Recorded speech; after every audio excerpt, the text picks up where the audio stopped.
নমস্কার।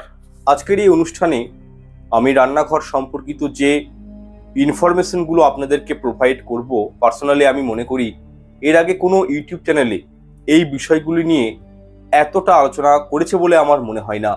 আর সত্যি বলতে এই ইনফরমেশনগুলো প্রত্যেকটা ফ্যামিলি ম্যানকে, গৃহস্থ পরিবারে যারা যুক্ত রয়েছেন তাদের জন্য জানা প্রয়োজন। যাই হোক, আমরা একসাথে আজকের এই পর্বে জানার চেষ্টা করব যে রান্নাঘরে এমন চারটি জিনিস রয়েছে যে চারটি জিনিস কখনোই কিন্তু শেষ হতে দেওয়া উচিত নয়, অর্থাৎ ঠিক শেষ হওয়ার পূর্বেই সেই বস্তুগুলি অবশ্যই রান্নাঘরে মজুত রাখা প্রয়োজন। দেখুন, বাস্তুশাস্ত্র মতে বলা হয়েছে এই চারটে জিনিস যদি বারংবার পুরোপুরিভাবে শেষ হয়ে যায় তারপর আনা হয় তাহলে কিন্তু গৃহের মধ্যে অলক্ষ্মী বিরাজ করে, অর্থাৎ দরিদ্রতা বা অর্থ সংকট নামক সমস্যাগুলো সংসারের মধ্যে লক্ষণীয় হয়। এছাড়াও আজকের এই অনুষ্ঠানে রান্নাঘর সম্পর্কিত খুঁটিনাটি খুবই গুরুত্বপূর্ণ কয়েকটা বিষয় নিয়ে আলোচনা করব।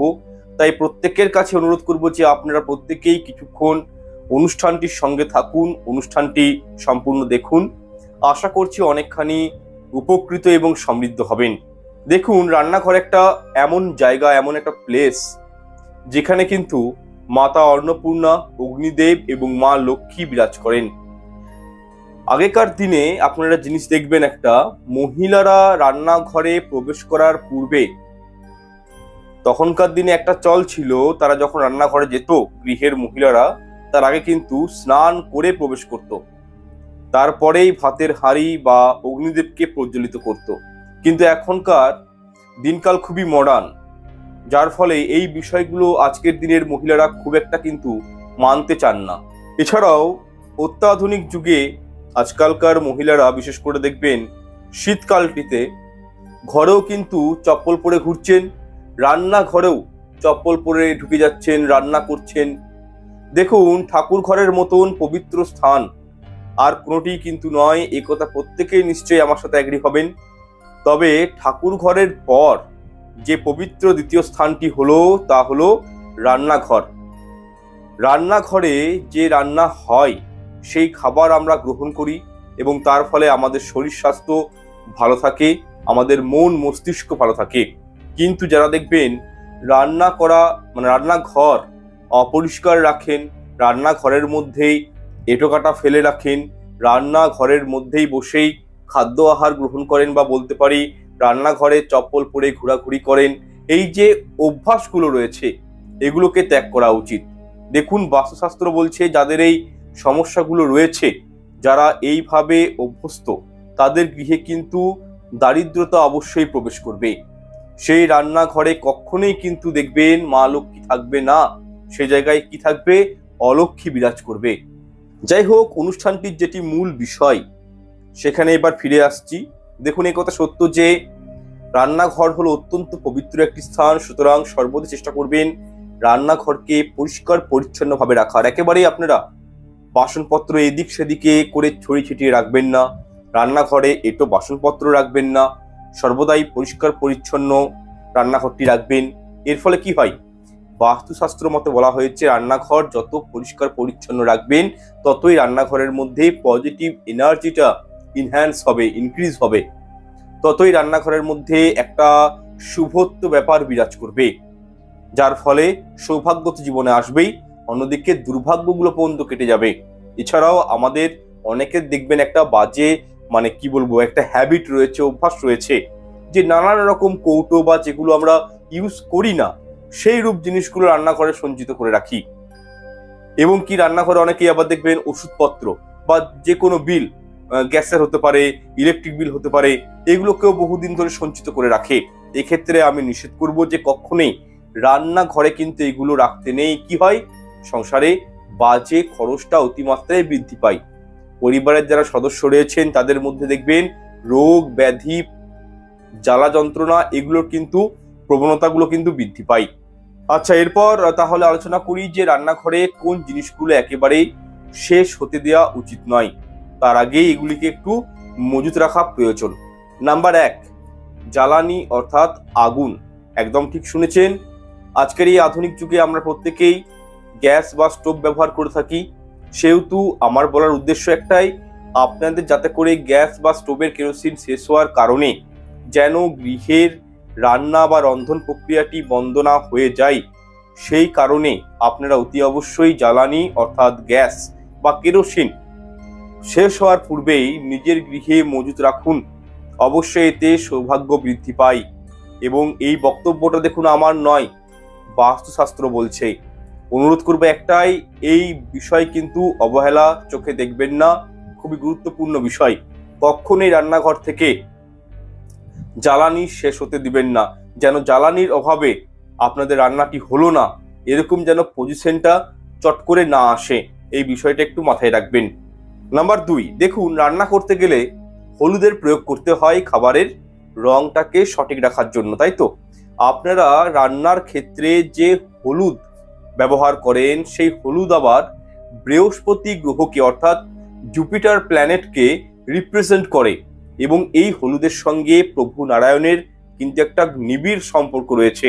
তাই হলুদকে সৌভাগ্যের প্রতীক বলা হয়। যে কোনো মাঙ্গলিক কাজে আপনারা দেখবেন হলুদের ব্যবহার করা হয়। যদি সারাটা জীবন নিজের সৌভাগ্যকে ধরে রাখতে চান, তাহলে অনুরোধ করব যে রান্নাঘর থেকে হলুদ কখনোই শেষ হতে দিবেন না। হলুদ শেষ হওয়ার পূর্বেই এটি রান্নাঘরে মজুত রাখবেন। দেখবেন অর্থনৈতিক দিক দিয়ে সৌভাগ্য ফিরবেই। এবং বাজার থেকে যখন হলুদ প্যাকেট কিনবেন, অ্যাটলিস্ট চেষ্টা করবেন বৃহস্পতিবার দিনটিতে ক্রয় করার। কখনো ভুলে যেতেই পারেন, বৃহস্পতিবারের জায়গায় রোববারে কিনতে পারেন, শুক্রবার কিনতে পারেন, ভুলে গিয়ে করতেই পারেন। কিন্তু যদি মনে রাখতে পারেন যে হলুদ প্যাকেট কিনলে বৃহস্পতিবার কেনার চেষ্টা করবেন, কারণ বৃহস্পতিবার দিনটি হলো মা লক্ষ্মীর পুজো অর্চনার দিন এবং এই হলুদ মা লক্ষ্মীর অতি প্রিয় একটি বস্তু। এরপর 3 নম্বর দ্রব্যটি হলো চাল। দেখুন এই চাল একটা এমন উপাদান যা আমাদের প্রত্যেকের জীবন ধারণের প্রধান আধার বলে শাস্ত্রমতে গণ্য করা হয় এবং চালকে মা লক্ষ্মীর প্রতীক বলা হয়।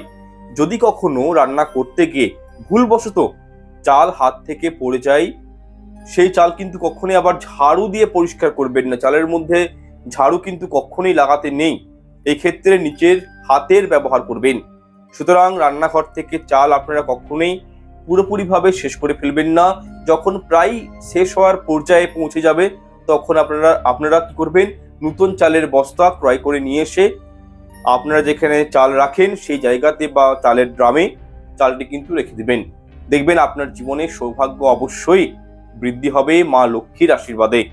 নাম্বার 4, দেখুন নুন বা লবণ, এটিও কিন্তু রান্নাঘর থেকে পুরোপুরিভাবে শেষ হতে দিবেন না।